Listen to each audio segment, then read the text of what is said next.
Hey, everybody, welcome to Elite Athletes TV. Today, we are talking to my favorite strength coach, as I like to call him as a football guy, but he's really a human performance coach, Ethan Banning, our strength coach at Elite Athletes TV, former teammate, fantastic coach, and a wealth of knowledge. We're going to be talking about speed and agility, getting faster. Fastest athletes tend to succeed more. We're going to talk about sports injuries. We've both had a couple recent surgeries, so we're going to talk about recovery. And we're going to talk about shoulder warm ups, and Coach Banning's going to set me straight. Coming up right now.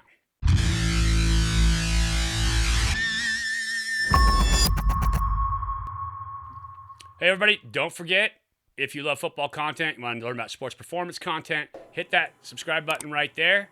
Give us a like, smash the thumbs up down below, and make sure you comment any questions. We'd be happy to answer if we can. Today, I have my all-time favorite strength coach with us, Coach Ethan Banning, former teammate of mine. I saw how he would grind when he played. Would it be ground?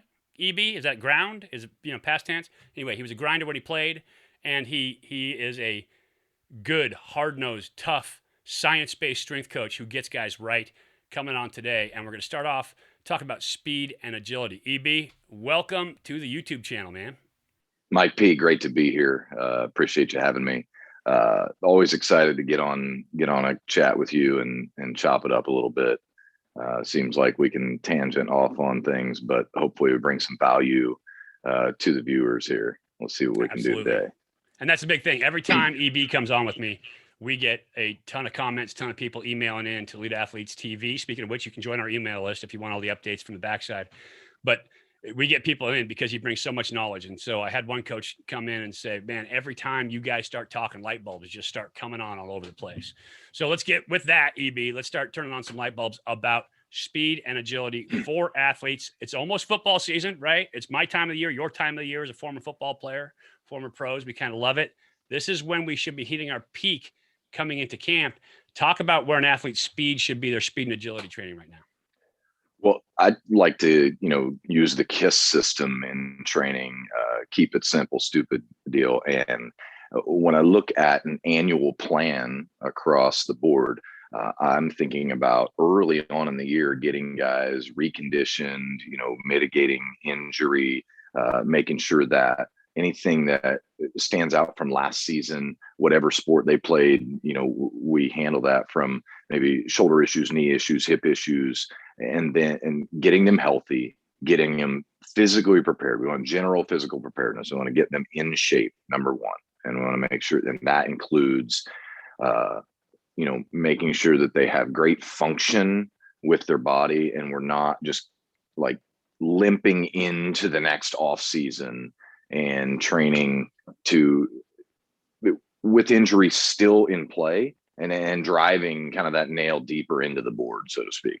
So I want to get people healthy. Once we've done that, and if we're going to use it like a fall sports season, do that should happen really, with high school kids, especially December, January time. And then we're going to hit the ground running. We really want to spend some time getting our athletes, first and foremost, we want to get them bigger, right? We want to gain muscle, right? And these are very general terms here. And then as we get into the next couple month block, we want to get stronger, and these become our points of emphasis.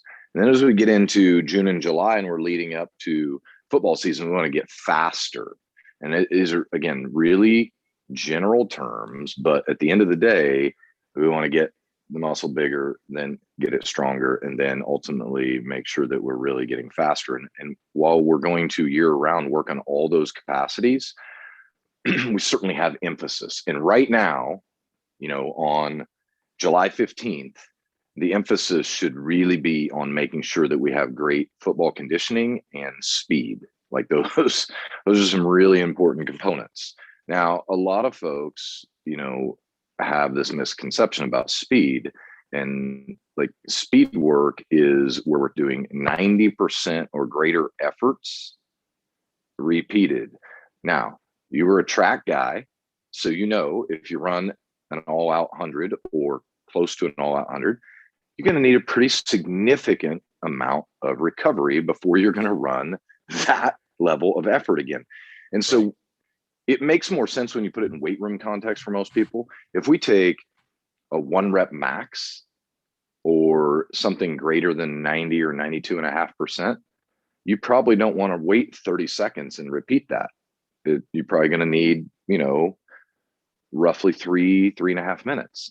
And the Right. same thing's Short-circuiting true the when Krebs cycle a little there, right? Hitting yeah, that 30, absolutely. 30-second window. A little science for you guys at home. She has a Cal education coming out. Well, and to that Talk about point, that. Talk about the Krebs cycle. we're talking about the ATP system, or adenotriphosphate system, which is the fast energy system in our body. We have essentially three energy systems.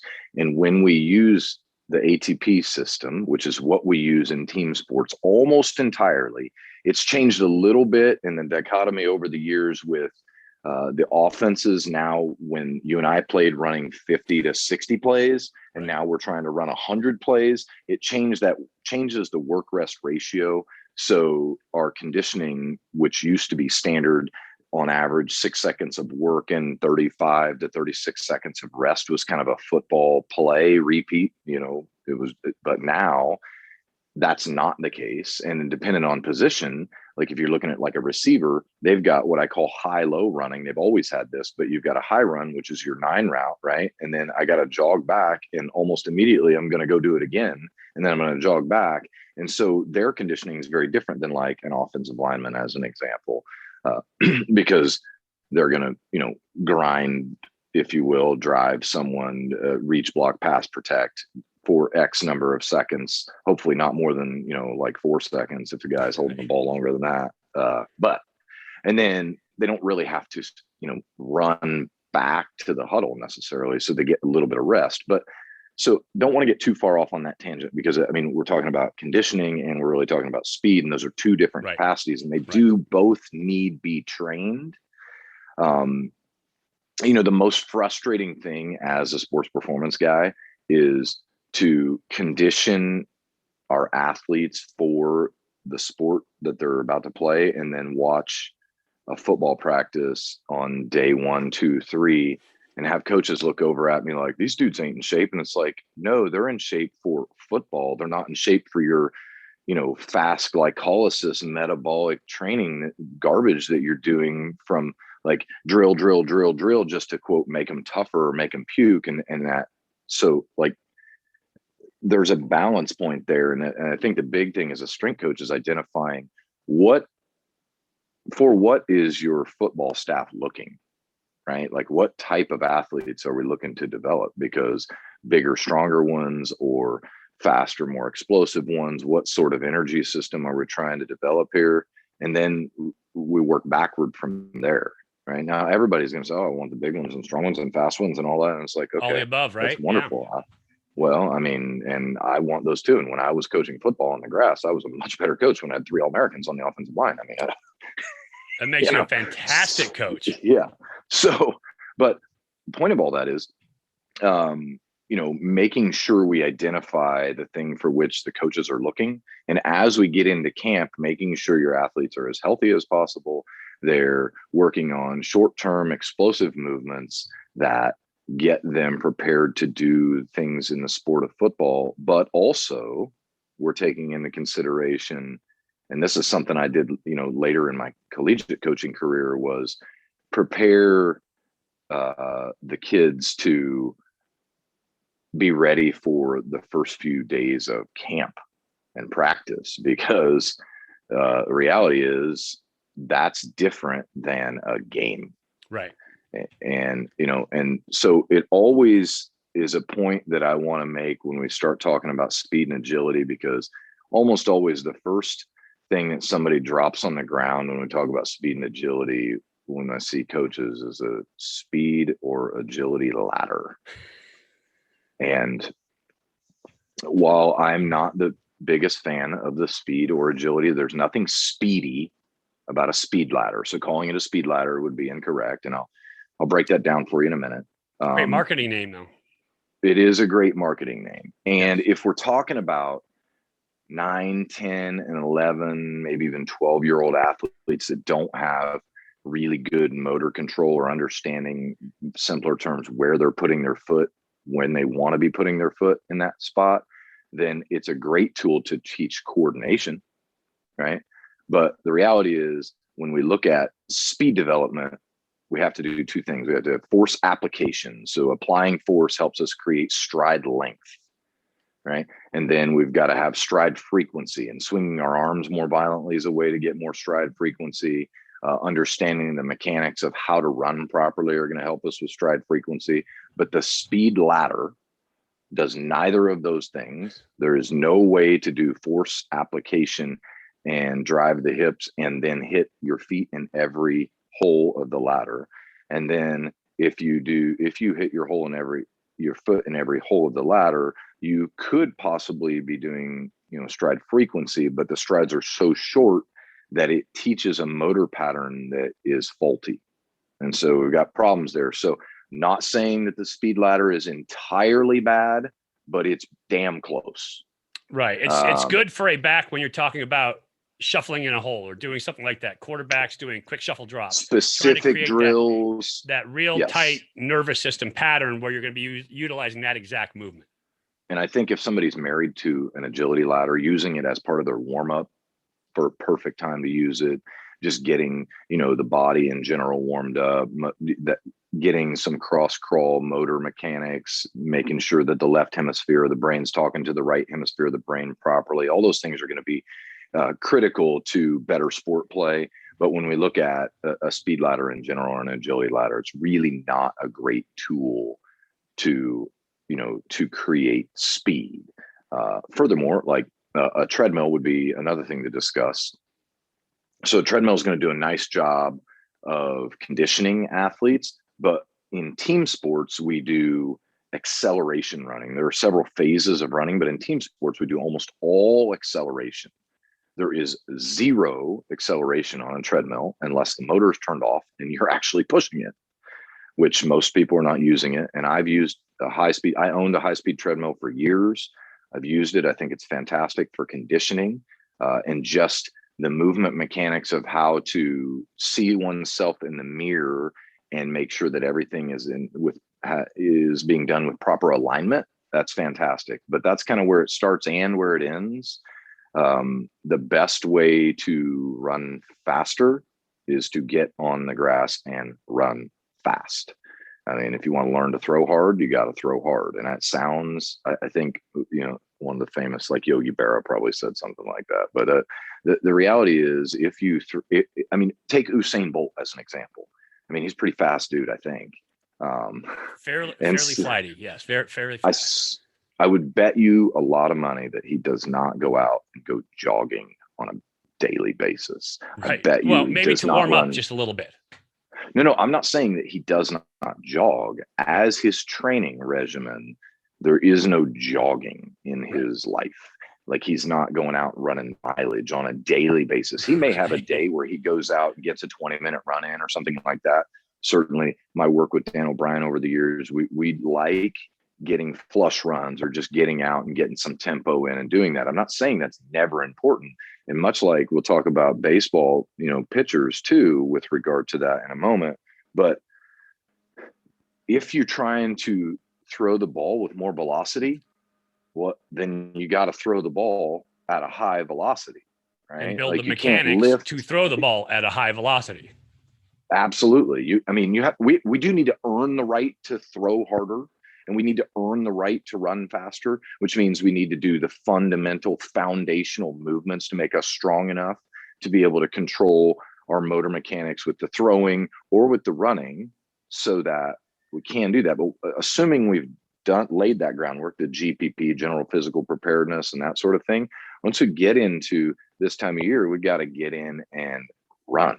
And if we're going to have to sprint and from a dead stop or nearly dead stop for somewhere between 5 to 25 yards, which is almost entirely acceleration, then I personally like to practice doing those things. Right. And I'm going to jump in right here. We have a fantastic program, Faster 40 in 40 days. Dan O'Brien, we talked about him, Olympic gold medalist, 3-time world champion, 3-time world record holder, phenomenal sprint coach, along with Coach Banning, put together, in my opinion, the best sprinting course I've ever seen in terms of increasing your speed. We talk about it in terms of Faster 40 because most athletes are judged on a 40-yard dash. It's, big football, but a lot of athletes, field sport, when they want to measure speed, they're talking about the 40-yard dash. So we call it the Faster 40 in 40 days. I will put the link down below and you'll see it. We'll pin it to the top so you can click on that, get the Faster 40. It is now version 2.0. We have upgraded it, made it easier to use, easier to follow. You can track your progression. It's a fantastic course for any athlete at home looking to get faster. And if you are an athlete at home and you play a land sport, you should be looking to get faster. There is no substitute for speed. So hit that down below. Don't forget to like and subscribe, of course. But so Faster 40, that set in mind, training at this point going into football season, but for other athletes that are out there, what should they be doing? Well, I just want to touch on this for a second. We talk about the Faster 40 a lot. I know in baseball they run the 60. If you do the Faster 40 program, guess what? You're going to be faster in your 60 is going to be faster. Yes. Yeah. So, and we can address that if that's something that some subscribers would like to see. We can address that more specifically. But what you know is if somebody runs a fast 40, they run a fast 60. There's a whole host of things going on there, but that they're going to cover most of the bases. But we can address that directly. But I mean, and it's all the mechanics that EB was just talking about, right? Building those mechanics, building the strength patterns, building the stride frequency, building force production. All those things are in this Faster 40. Teach you how to do that as an athlete. If you don't have somewhere that you're starting with who's somebody who really knows how to teach you sprint mechanics, it's in the Faster 40. Absolutely. So talk to me now. Trying to get faster, speed and agility. Firstly, I mean, I gave my opinion, right? Speed kills. It's the one thing that if you have it, you stand out on the field. Your opinion on speed in sports for young athletes? Well, it's a capacity that can be trained. Number one, because I hear a lot of people that, there are pure speed people that are just fast, but they can get faster. Like, I don't know that you can when we're talking about kids, we can't necessarily judge yet because when we're prepubescent, we can be working on movement literacy, what I call the ABCs of movement skills. Because I mean, you can't write a novel if you don't know your ABCs. And the same thing's true in running. If you don't know the movement mechanics necessary to be a great athlete, it's going to be tough to be a great athlete. Beyond that, speed is absolutely teachable. Force application is teachable. Those movement skills are teachable, and all of which are critical to success in any sport. I'll give you an example. So my eldest daughter, Gabriella, has really kind of settled into her own as a fairly elite soccer player and recently a track and field athlete. And that to say, early on when she was playing soccer, she was so much more gifted than the other kids from a speed perspective. She appeared to be even better at soccer than she was. Once she got around some players that were closer in speed, the skills that they had started to show up. And so she then started to master skills of soccer, but the speed has always set her apart. I mean, she's one of the fastest 100-meter runners in the country at her age group. She's, one of the best in the long jump, the 200. But all of those things really help her do the things she loves in playing soccer and be so much better. So in soccer, there's a term called kicking it onto them. And the same thing's true in football. Like you throw the ball and tell them to go get it, right? You're fast, kid. Well, then soccer, we do the same thing. Well, the thing is they can kick the ball and she can be side by side with another athlete on the other team and not be offsides. In fact, she has gotten called offsides a couple of times because she's so much further ahead of them. By the time that the official looks up, that they can't believe that she possibly could be that far ahead of them. She couldn't have possibly started on sides. She's got them by 3 stride lengths. Yep. Yeah. But at the end of the day, speed is going to really be paramount for people to have high level success. I mean, let's take, a pitcher in Major League Baseball. If they throw 105, guess what? They're pretty fast, and they've done some speed training too. Yeah. But I mean, they sprint fast too. And they've trained sprint training because that fast twitch doesn't just start at their shoulder, right? It's from the toe up. And so that part of their throwing hard came from a great sprinting capability and sprinting program, more than likely. And then, like with a soccer player or a basketball player, or in football, in our case, I think we're the high level experts in that. Like throwing someone to the point where you throw them and they just go get the football. Well, they can be more patient with their catch. They can, like she could be more patient with scoring the ball because there's no one within 5 meters of her. Right. So all of a sudden we can, she can take her time and score the ball. So I think the last 10 games she played of the season, she scored 15 goals, had 8 assists. They won 2 tournament championships as an example. But that happens because you outrun your competition. Great running back play, great play at all levels. I mean, what are some things that set apart like Deion Sanders, Bo Jackson, some of the greats from back in our generation, and still in today's generation? I mean, speed is the thing that sets them apart.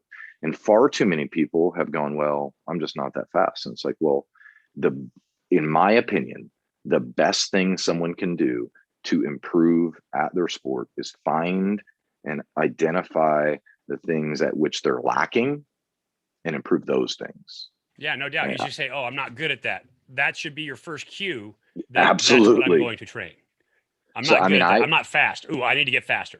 Ooh, I don't throw the out. I don't throw the deep ball well. Well, then I need to work that more than I work anything else so that I improve my weak points first. Absolutely. And I was guilty of this in college. This is what really helped me teach this lesson later in my coaching life. I was a really good squatter. And I thought as a defensive lineman in college that the more I squatted, the better I'd play on the football field. And there was probably a point where that was true. But then at about 600 pounds, and I squatted 805 in college to depth, which I think is critical importance. But every pound that I sought after 600 was time that could have been better spent on something else.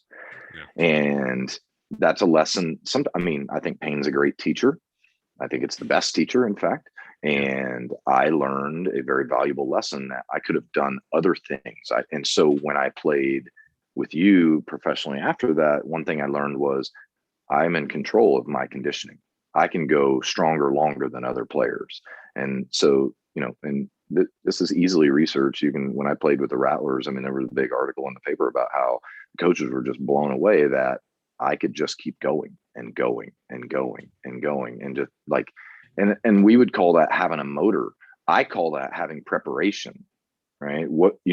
So I want our athletes to not only be fast on play 1, but I want them to be fast on play 51 and 61 and 71. So the conditioning factor that goes into that, I think, is critical. So using some of my painful lessons to apply it to our athletes moving forward has been something I hope that we all do. I hope that we don't just have our athletes do what we did because our coaches had us do that. Hopefully, and I know you well enough to know that you have original thoughts. I think far too many coaches just, oh, well, my coach made me do this, so I'm going to make you do this. Right. Jump on the treadmill. If I've got these drills, let's run kids through them. And whatever comes out the wash in the backside is what it is. No, you have to be individualized in terms of what you're doing for the athlete. Yep, absolutely. And for anybody at home, we talked about the Faster 40, but Coach Banning's strength and conditioning system, he has a full workout, full training. What would you call it? Full training blocks in place for people in the weight room, speed and agility, flexibility, getting muscle tone, everything right. That is coming out here shortly. We started trying to do it. We didn't have the technological edge. We found it. And now his programs are about to launch. They are coming out here soon. I will put a link down below for those as well. But Faster 40, getting faster now. We touched on it here today. You really want the in-depth training from 2 of the greats. Coach Banning talked about Coach O'Brien. Well, he's a guy who increased his speed once he was a world-class sprinter. So here's a guy that got faster even though he was one of the fastest guys in the world to begin with. And he's going to teach you those tricks in the Faster 40. Link is down below. EB, appreciate you coming on today. Awesome to have you talking about this. We're going to be talking about injuries. You see Coach Banning's wearing his sleeve coming up here, his little sling in. I've got my little neck scars here. We're going to talk about how to recover from injury, what it's like as an athlete. I'm going to work through that in the next segment. EB, thanks for coming on, brother. You got it.